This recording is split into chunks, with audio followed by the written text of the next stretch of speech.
ফিরে এলাম বিরতির পর। আপনারা দেখছেন বাংলার ব্যালট। ৬২টি কেন্দ্রে ভোট গ্রহণ পর্ব শুরু হয়ে গেছে ঠিক ১ ঘন্টা আগে এবং ইতিমধ্যে বেশ কয়েকটি জায়গা থেকে বিক্ষিপ্ত অশান্তির খবর আসতে শুরু করেছে। আমাদের সঙ্গে স্টুডিওতে অতিথিরা রয়েছেন, তাদের সঙ্গে পরিচয় করিয়ে দেব। তার আগে একবার চোখ রাখবো চাকদার দিকে, যেখানে গতকাল রাতে বোমাবাজি হয়েছে এবং যে বোমাবাজিতে একজন সিপিআইএম কর্মী তিনি গুরুতর জখম হয়েছেন বলে জানা যাচ্ছে। আপনারা দেখতে পাচ্ছেন সেই ছবি, তাকে হাসপাতালে ভর্তি করা হয়েছে।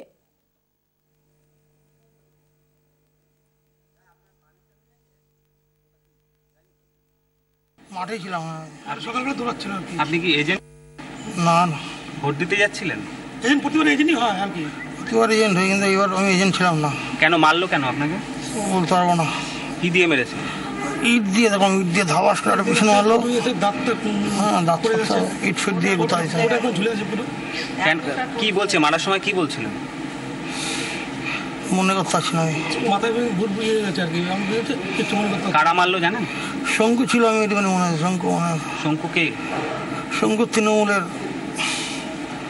মস্তান, এখন মস্তানি করে খুব। কোন জায়গায় হয়েছে এটা? আপনার বাড়ির কাছে? না, বাড়ির থেকে একটুখানি দূরে, এই মাঠের সামনে। আপনি কি সকালে ভোট দিতে যাচ্ছিলেন বা বুথের কাছে ছিলেন? না না, বুথের থেকে অনেক দূরে ছিলাম। বুথে ছিলাম। যাবে আর কি, ভোট দিতে যাচ্ছিল আর কি। আপনি সিপিএম করেন?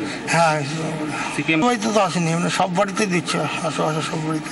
আপনাকে কেন মারলো বুঝতে পারছেন না? ওই ভোট দেওয়া থেকে, ভোট দিতে যাচ্ছিলাম ওই জন্য। কি নাম আপনার? সমীর দেবনাথ। ভয় পাবো কেন? এখন মনে হচ্ছে আমার স্বামীকে এরকম অবস্থায় নিয়ে গিয়ে আবার ওই ভোটের এখানেই যেতে হবে। ভোট দেবেন তাও? হ্যাঁ, ভোট দিতে হবে। ওরা সন্ত্রাস চালাচ্ছে, ওদের যেন জেল হয়। এলাকায় কি করছে ওরা? এলাকায় সবার বাইরে বাইরে ধমকি চালাচ্ছে, মারধর করে, মানে সাথেই মেরেছে। আমাদের এজেন্ট আরেকজনকেও মেরেছে। সে এখন বাড়িতে, মানে উনি বাড়িতে এখন পড়ে আছে। সমীর তো দীর্ঘক্ষণ পড়েছিল নাকি ওখানে? হ্যাঁ, আমাকে অন্য একজন খবর দিল, আমি তবে দৌড়ে গেছি। গিয়ে দেখি একদম রক্ত অবস্থায় পড়ে আছে মাঠের মধ্যে। কেউ নেই? কেউ নেই পাশে। আর লোকরা দূর থেকে দেখছে। তাও ভোট দিতে যাবেন? এত মারধর তাও? হ্যাঁ, ভোট তো দেবই, ভোট তো দেবই। এরকম ভাবে জোর জমন করে তো যেতে যায় না।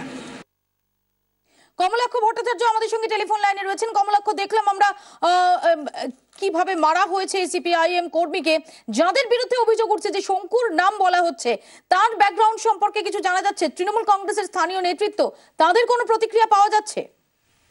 মৌপিয়া, দেখো, গতকাল রাত থেকেই ঘটনা ঘটছে। বোমাবাজি একের পর এক বিভিন্ন এলাকায় ঘটেছে, এমন প্রমাণ পাওয়া গিয়েছে। কারণ চাকদা থানা সূত্রেও আমরা জেনেছি যে বিভিন্ন জায়গায় বোমাবাজির ঘটনা ঘটেছে। পিকনিক পার্ক, সুভাষনগর, চাষার মাঠ, এই সমস্ত এলাকা থেকে এই ধরনের খবর আসছে। এবং আজকে সকালেও যখন ভোট গ্রহণ শুরু হয়, ঠিক তার আগে থেকে, অর্থাৎ সকাল 5:30 থেকে বিভিন্ন এলাকায় গ্রামের মধ্যে ঢুকে বাইক বাহিনী তারা গিয়ে সেখানে হুমকি দিয়েছে। এবং এই যে ঘটনা, অর্থাৎ সমীর দেবনাথের যে ঘটনাটা ঘটেছে চাকদা কলেজ সংলগ্ন বুথে, সেই বুথের ঠিক বাইরে তিনি ছিলেন। সেই সময় ভোট দিতে যাবেন বলে মনস্থির করেছিলেন এই সমীর বাবু। সেই সময় তার উপর আক্রমণ চলে এই শঙ্কু এবং তার দল বলে। এই শঙ্কুর বিরুদ্ধে একগুচ্ছ অভিযোগ রয়েছে। এলাকায় বিভিন্ন রকম দুষ্কর্মের সঙ্গে শঙ্কু জড়িত বলে জানা গিয়েছে এবং শাসক দলের সঙ্গে তার যোগাযোগ একেবারে যে নিবিড়, সেই বিষয়ে প্রমাণ মিলেছে।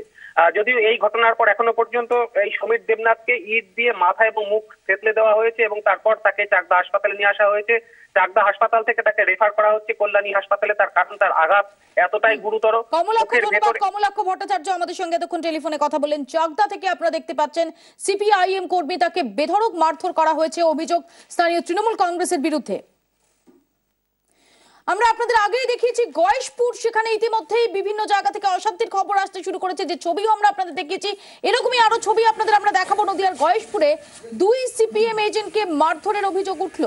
মাঠপাড়া প্রাথমিক বিদ্যালয়ে ঘটনা ঘটেছে। 224 এবং 225 নম্বর বুথে সিপিএম এজেন্ট সুজিত ঘোষ এবং রাখাল শীলকে মারধর করা হয় বলে অভিযোগ। বুথে যাওয়ার আগেই তাদের উপর হামলা হয়, মেরে মাথা ফাটিয়ে দেওয়া হয় তাদের। বুথেও যেতে দেওয়া হয়নি 2 এজেন্টকে। হামলার অভিযোগ তৃণমূলের বিরুদ্ধে। গয়েশপুরের বেশিরভাগ বুথেই বিরোধীরা এজেন্ট দিতে পারেনি বলে অভিযোগ উঠছে। অন্যদিকে রমেন্দ্রনাথ বিশ্বাস, তৃণমূল কংগ্রেস প্রার্থী কল্যাণীর, তিনি অভিযোগ করছেন গোটাটাই সাজানো বলে। সকালবেলা যখন আমরা যাচ্ছি ভোট দিতে, আমাদের সাথে আরো সমর্থক ছিল। আমি পোলিং এজেন্ট, সমস্ত কাগজপত্র নিয়ে যাচ্ছি চায়ের দোকানের সামনে। ওখানে তৃণমূলের গুন্ডা বাহিনী, বাইরের থেকে কিছু লোক এবং এলাকার কিছু লোক, তারা আমার উপর চড়ো হয়। প্রথম রাখাল 225 নম্বর বুথের এজেন্টের উপরে, তারপরে তার ছেলে এবং তার ওয়াইফ, তারপরে আমার উপরে, তারপরে আমার মায়ের উপরে এবং আমার স্ত্রী এবং পাড়ার আরও মহিলাদের উপরে নারকীয়ভাবে লাঠি পেটা এবং কাপড় ধরে টানাটানি সব রকম ব্যবস্থা কোনোটা বাদ রাখেনি এবং বাড়িঘর ভেঙে দেওয়ার হুমকি দিয়েছে, জীবনে মেরে দেওয়ার হুমকি দিয়েছে। আমাদের সঙ্গে স্টুডিওতে উপস্থিত রয়েছেন অতিথিরা। আমাদের সঙ্গে রয়েছেন কংগ্রেসের তরফ থেকে ধনঞ্জয় মৈত্র বা শক্তি মৈত্র, আমাদের সঙ্গে রয়েছেন অধ্যাপক বৈশাখী ব্যানার্জি, রয়েছেন বিজেপি নেতা অশোক সরকার এবং আমাদের সঙ্গে রয়েছেন তৃণমূল কংগ্রেস সমর্থক সোমনাথ সিংহ রায়। আমি প্রথমে সোমনাথ বাবুর কাছেই আসি যে সোমনাথ বাবু, শুরু থেকে বেশ কিছু বিক্ষিপ্ত অশান্তির খবর কিন্তু আসছে, সেটা বেলেঘাটা বলুন, সেটা বেলগাছিয়া বলুন, হয়তো সেটা নাম্বার এখনো খুব বেশি নয়, কিন্তু বেশিরভাগ জায়গাতেই অভিযোগ তৃণমূল কংগ্রেসের বিরুদ্ধে। হরিহরপাড়া থেকে আসছে। হরিহরপাড়া মানে মুর্শিদাবাদ, মুর্শিদাবাদ তো হরিহরপাড়া, হরিহরপাড়া মুর্শিদাবাদ। আমি আসবো আপনার কাছে। চাকদার তৃণমূল প্রার্থী রত্না ঘোষ মল্লিক আমাদের সঙ্গে এই মুহূর্তে টেলিফোন লাইনে রয়েছেন।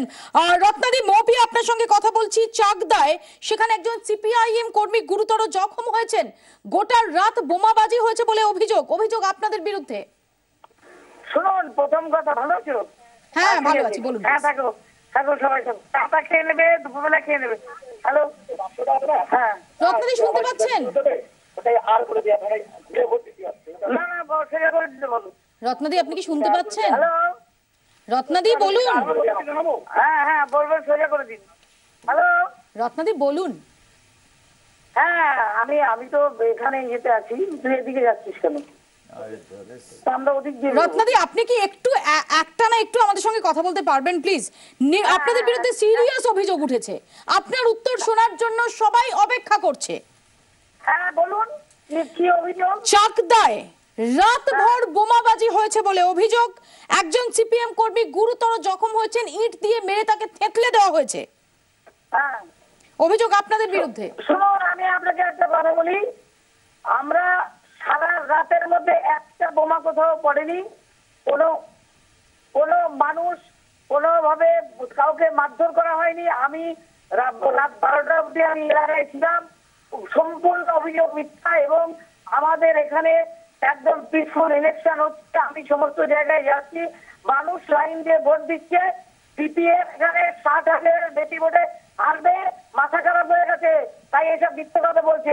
ওরাই বরঞ্চ পরশুদিন আমাদের ছাত্র পরিষদের, তৃণমূল ছাত্র পরিষদের আমাদের জেলার জেনারেল সেক্রেটারি, তার মাথায় কোপ মেরেছিল, তারপরেও চাকদায় প্রান্ত রেখেছি আমরা। এইসব অভিযোগ একদম মিথ্যা অভিযোগ। সিপিএম এখানে 60 থেকে 65,000 ভোটে হারবে, ওদের পায়ের তলার মাটি নেই, লোক নেই, জন নেই, সম্পূর্ণ মিথ্যে কথা বলছে। নির্দিষ্টভাবে শঙ্কু নামে একজন তৃণমূল কংগ্রেস কর্মী, তার বিরুদ্ধে অভিযোগ আনা হচ্ছে। রত্নাদি, শঙ্কু বলে কেউ আমাদের নেই, আমাদের দলে পারে না। শঙ্কু বলে আমাদের কোনো দলের নেতৃত্ব নেই। আপনি বলছেন যে কোনোভাবে এর সঙ্গে দলের কোনো সম্পর্ক নেই? না, শঙ্কু টঙ্কু বলে আমাদের দলে কেউ নেই। এবং সবচাইতে বড় খবর হলো, বড় কথা হলো, যেটা আপনারা জেনে যান, চাকদায় যেটা ও বলেছে যে বোমা পড়েছে চাকদায়, একটা বোমা, আর যার মাথা ফেটেছে, যার মাথা থেতলে গেছে, কিভাবে থেতলে গেল তাহলে? কোথায় থেতলে গেছে, কোন গোষ্ঠীতে, কোন জায়গায়? আমি তো রাস্তায়, কোথাও তো গন্ডগোল নেই। চাকদা হাসপাতালে আনা হয়েছে, সেখান থেকে কল্যাণী হাসপাতালে রেফার করা হচ্ছে। রত্নাদি, চাকদা হাসপাতালে আনা হয়েছিল, সেখান থেকে কল্যাণী হাসপাতালে রেফার করা হচ্ছে, কারণ তার চোটটা একটু গুরুতরই। আমি আপনাকে বলি, এই যে কথাগুলো বলা হচ্ছে, এগুলোর কোনো ভিত্তি নেই, একদম বাজে কথা। কোথাও কোনো গন্ডগোল কাল থেকে এখনো পর্যন্ত কোন রকম গন্ডগোল কোথাও হয়নি। রত্নাদি, ধন্যবাদ। রত্না ঘোষ মল্লিক আমাদের সঙ্গে এতক্ষণ টেলিফোনে কথা বললেন এবং তার দাবি যে গোটাটাই ভিত্তিহীন। আমরা ফিরবো, আমি সোমনাথ বাবুকে বিরত করেছিলাম, সেখানেও ফিরবো অতিথিদের কাছে এবং প্রত্যেকটা মুহূর্তের আপডেটস আপনাদের কাছে পৌঁছে দিতে থাকবো। একটা ছোট্ট বিরতির পর ফিরছি, সঙ্গে থাকুন 24 ঘন্টা।